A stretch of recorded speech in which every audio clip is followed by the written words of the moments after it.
Guys, it is Friday. We have made it to the weekend almost. If you missed yesterday's interview, yesterday's video with Ryan at Sports Card Radio, check it out. It was yesterday's video.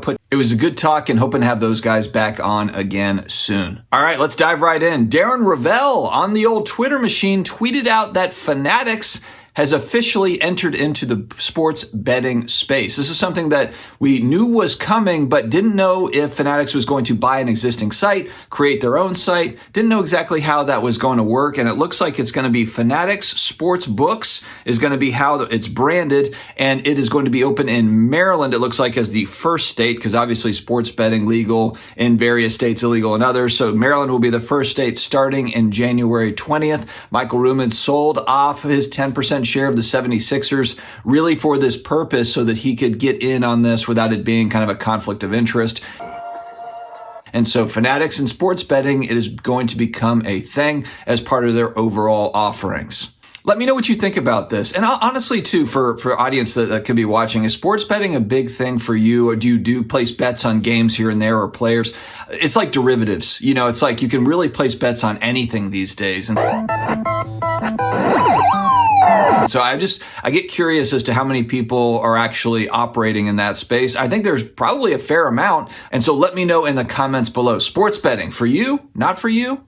Wait, stop. Before we go further, go and check out Drip. Drip Marketplace, a live streaming service where you can find all sorts of sports cards, non-sports cards, comic books, Yu-Gi-Oh cards, like all the stuff. All the stuff is there, a wide variety of collectibles. I will put a link in my video description as well as in the comments pinned. Check out Drip. All right, and the next story, I actually saw it pop up on Probstein Auctions on IG first, basically just kind of talking about how there might be some sort of a lawsuit that's been filed against CardPorn, but we don't know who they are. Yes, and apparently exactly. Alan and Steven Spiegel, they also don't know who they are, and they are the ones that have filed the suit. It centers around a 2003 exquisite LeBron James patch auto, the one that's numbered out of 99. Awesome card. It's one of the more important modern cards, we could say. They are contesting that it was authenticated by Upper Deck as well as BGS, but there were swirling rumors, and I remember this going back as to whether or not I think it was the patch that was authentic, and so I think maybe that's what CardPorn was questioning in their posts.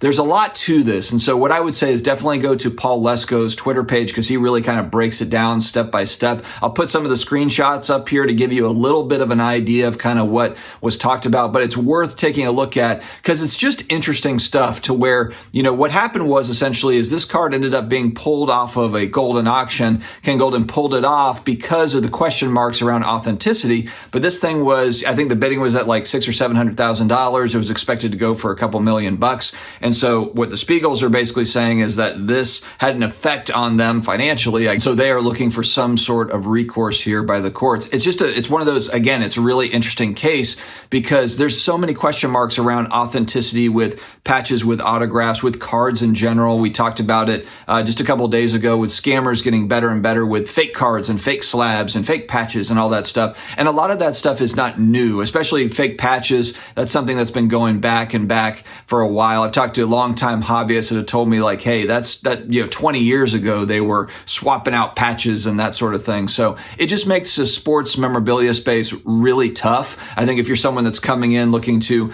buy, invest, hold things long term, really have to be careful, know the provenance around that particular item, who are the sellers, who owned it. I think a lot of that stuff is tricky, probably in the same way that folks do with art. When all of a sudden rare art pops up and it's like, oh, where did this come from? And you don't really have a backstory to it, then it gets a little bit sketchy. It's like, I don't know if I can really trust this. All of a sudden, this, multi-million-dollar painting just showed up out of nowhere. And it could be one of those, hey, we found this in an attic somewhere. That could be the case. Or, there could be some sort of shenanigans behind it. And so these cases always interesting because I always want to see kind of what would a court decide on this? How does it affect the hobby as a whole? Paul Lesko also talked about the Panini redemption lawsuit that's been going on, and Panini's kind of won different parts of that case. They're kind of winning that case and how that affects the overall hobby in general. So very interesting stuff. As always with the channel, I always kind of just present the headlines, throw in my 2 cents, but I would say, hey, go to the source material, check it out for yourself, because I think these topics are always worth following along, paying attention to. Guys,